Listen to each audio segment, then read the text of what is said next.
Welcome, Tangle friends. My name is Annie Reiser.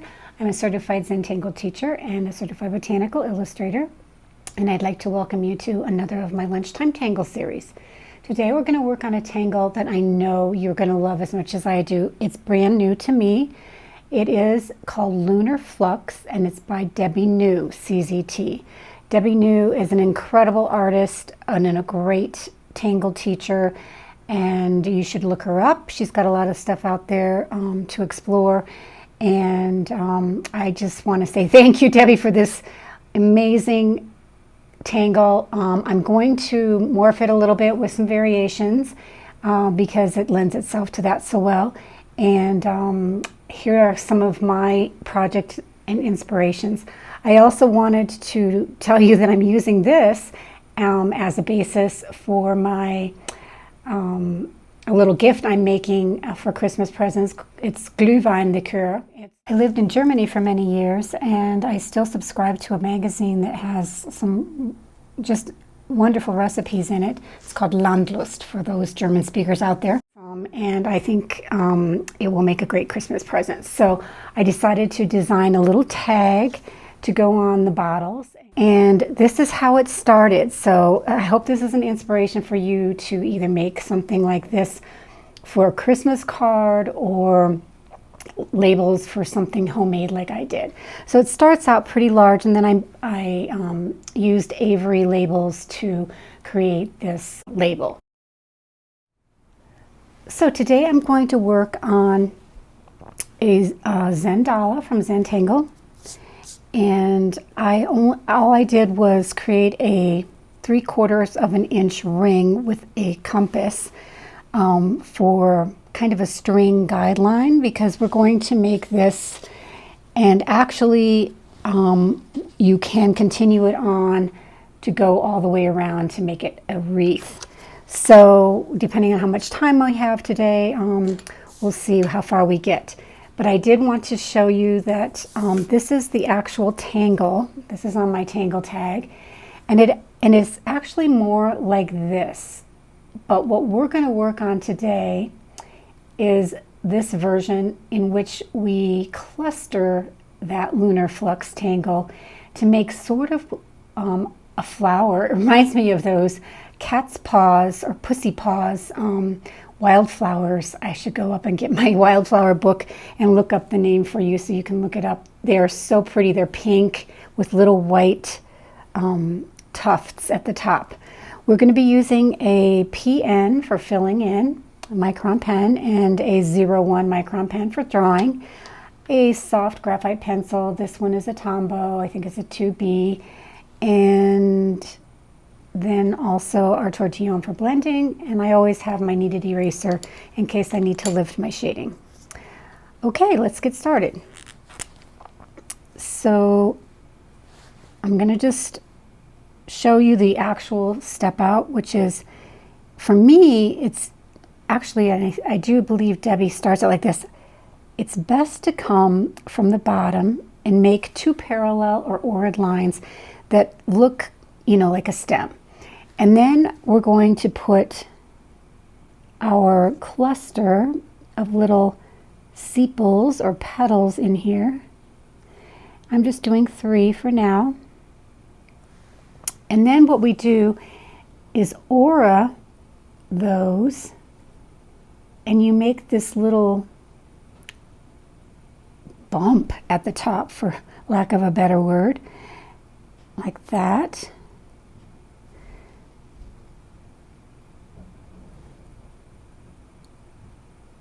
And you close the aura like this. And then you just continue on tangling.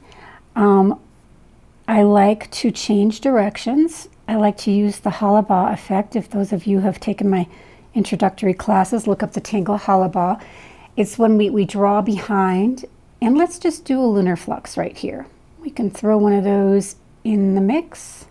So this one's rather long. And those of you who are botanical illustrators out there, my friends and colleagues, this would be a great anther if you're doing a bow tangle flower. Okay, so let's just continue on with our drawing behind. And you can just like compose along the way.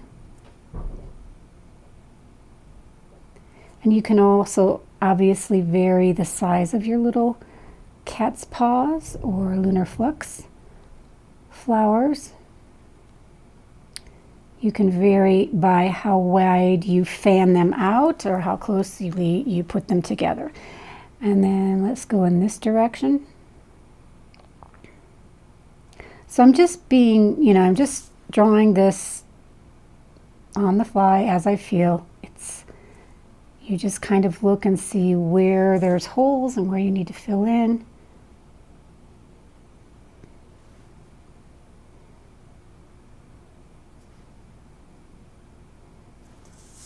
Always turn your tile. Makes it easier to draw. Oh, I forgot to finish my stem up here, and then let's go here.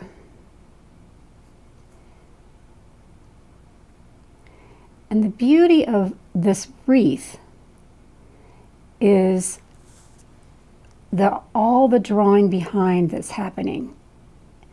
It's a great compositional element, and it makes for a really interesting wreath. Oops, I just messed up there, but no one's going to see because we are going to fill in the negative space black, so no one will even notice that.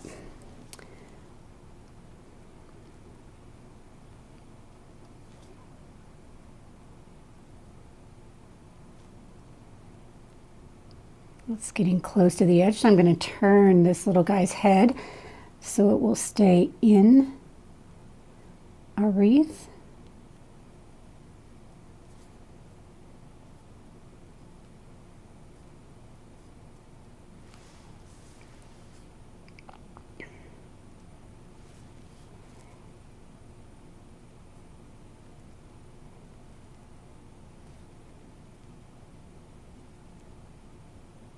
So here I went up a little bit too high with the stem.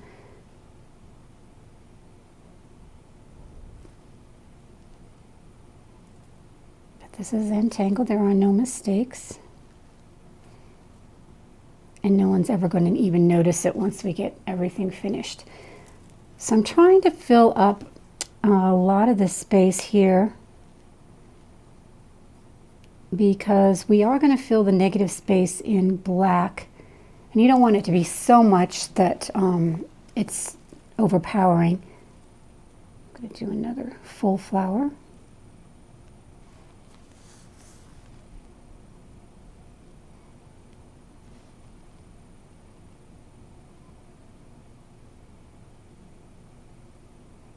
Take your time.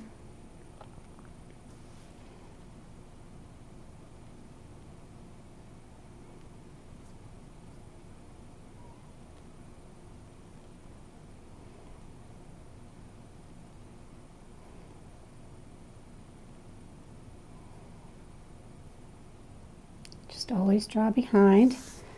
You get that beautiful overlap.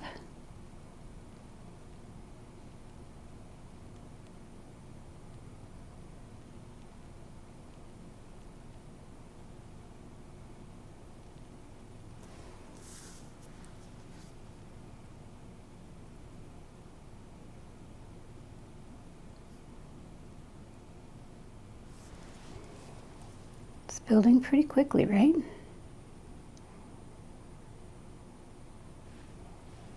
These are kind of what we refer to as seed shapes or rice shapes. They come about in a lot of the Zentangle patterns.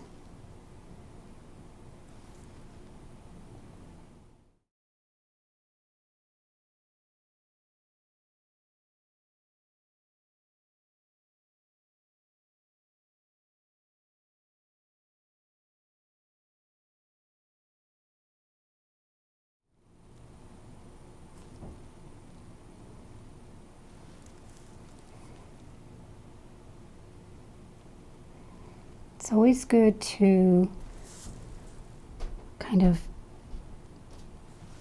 bend your orientation with your stem a little bit.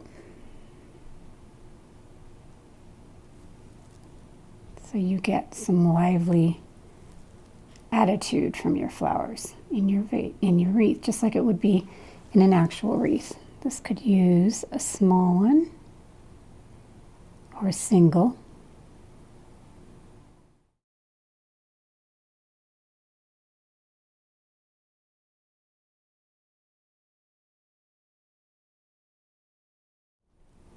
Don't worry if they get really kind of clustered close together. That's what's so beautiful about this overlap.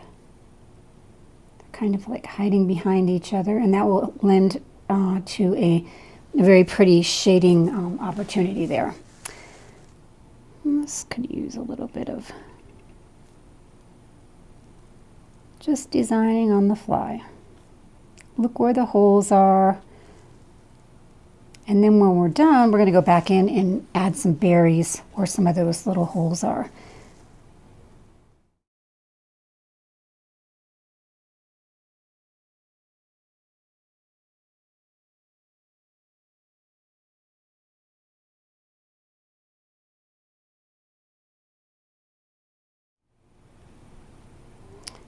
So this year, Lunar Flux started off the Inktober Tangle Challenge, which unfortunately this year I didn't have time to do, but I just started now this month looking at the different tangles, and I just fell in love with this one immediately. So I'm sad I didn't get to participate, but I will catch up. I will make a whole stack of tangle tags that has nothing but these new Inktober Tangle choices. Look for it next year again, and otherwise you can go to the 75er Challenge Facebook page and see all of the amazing work that the people do with that challenge. Very inspiring. This is definitely going to be one of my new go-to tangles.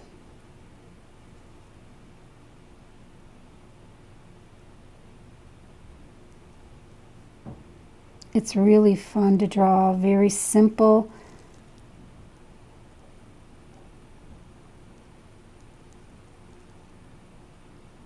Very relaxing. Definitely need another plain Lunar Flux.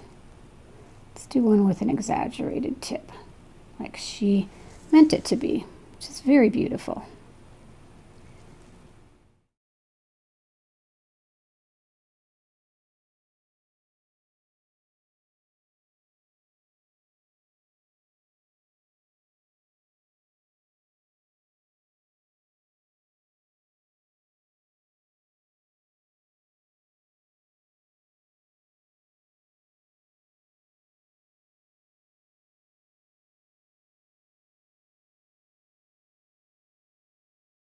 Okay, so I have pretty much like the same style of a Zendala that I did here for this one. And I'm going to go back in and show you how I would shade. And then also, let's add a few berries that kind of look like gemstones. That makes it really festive. So wherever we can sometimes fill in some of these interstices.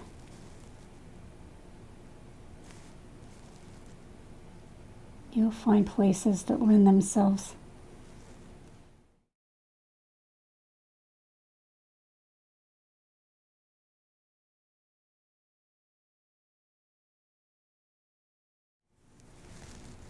You could also put an aura around the whole outside area, but I think it's nicer to have it open and more lacy. So this is where I think I'm going to go ahead and start filling in the black, and I'm going to get my PN out for that. So in these negative spaces, I'm trying to not cover up my vines, and I'm just going to fill in, and then you see how much better the pattern reads, right? Right now it's just a jumble of a lot of line work, but as soon as we start filling in these areas that define where the vines are weaving around, it becomes a lot more clear. And the nice thing about this pattern, of course, I'm just using a very limited palette here. I love red, black, and gold. I think it's just so classy, and it goes for a nice kind of holiday look. So that's why I chose these colors. But you can, I can imagine how stunning this would be in all different color combinations. So as you work your way down the stem and filling in your wreath, you'll see sometimes there's large areas of negative space that you may not really want it to be so dark, so then just make a berry in there or add another Lunar Flux.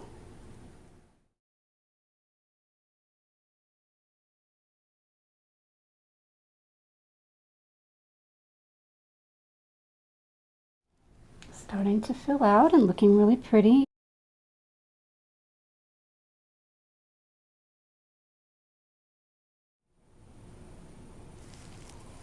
Okay, so I think now we're ready to talk about the shading.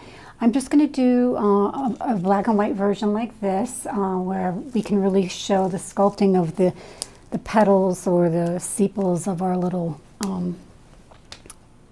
lunar fluxes.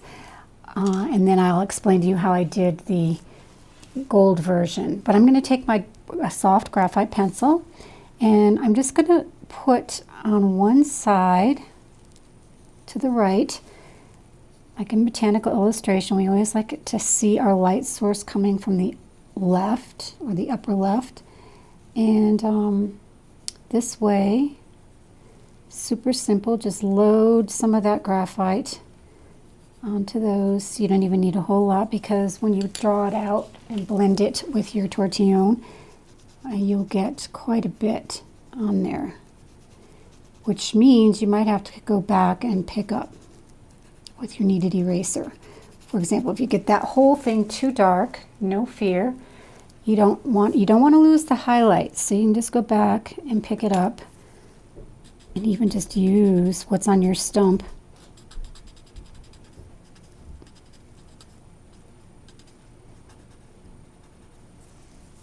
So that would be the way I would shade this.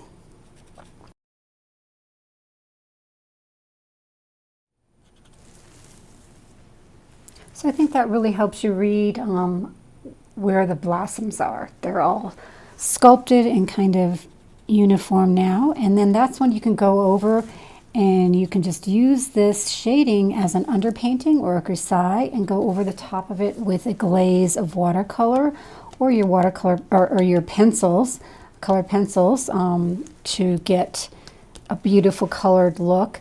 What I did on this one, I just took my Jelly Roll Gold and penned in all of the leaves, and then I went back and shaded them because that's opaque. So I shaded with a more of a bisque color or a nougat color, something. I think actually a brown ochre looks really nice with the gold pen, or if you have a little gold metallic, something darker than the gold that you used to fill in to give you that dimension. And then I went back on the colors and used a Jelly Roll or colored pencil to put a few little highlights in there on the left. And then of course the berries are done a lot like our little mini gemstones. But I did want to show you some other fun things. I originally, this was my very first attempt at doing Lunar Flux on one of my colored backgrounds, and I loved it. And I thought, ooh, I could do a whole little mosaic with our, this is number 2, with our 3Z tiles. 6, 4. I numbered them so I could put them together. So something like this. and I really can hardly stand it. I can't wait to put some color on this. This is just like the underpainting, and I would love to do some beautiful, you know, yellows and maybe even blue sky in the back or something. But there's that. But of course, the beauty of this is that you can play around with these 3Zs and just make kind of a kaleidoscope pattern with them.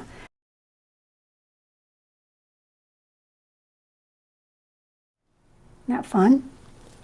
So lots of inspiration to do some things with Lunar Flux. I hope you had a good time and try some things. And please, please share your work with us on my student Facebook page. There are some spectacular, inspiring pieces that my students come up with after these tutorials. So I really would love to encourage you to do some sharing of that. Thanks for joining me today, and I'll try to think of something holiday inspired for next time. Bye. That's it for today's Tangle. Thanks for joining me. If you like these lunchtime tutorials, please give them a thumbs up and subscribe to my YouTube channel. I also invite you to check out my website for classes that I have scheduled or to purchase my Tangle tags for your favorite step outs. That's bowtangle.net. I'm leaving you with some other links too. Zentangle.com, where you can learn more about the Zentangle method from its founders, Rick Roberts and Maria Thomas. You can also visit their store there for a multitude of Zentangle paper tiles, tools, books, and kits. Tanglepatterns.com is that site I talk about where you can explore hundreds of Tangle patterns, read about them, and get the step out, which is basically the deconstruction of the pattern. And finally, if you'd like to share your beautiful results with me and my student community, please join Annie's Bowtangle Alumni Facebook page. We're a private group where we inspire each other with our work and offer tips and useful information about art and Zentangle.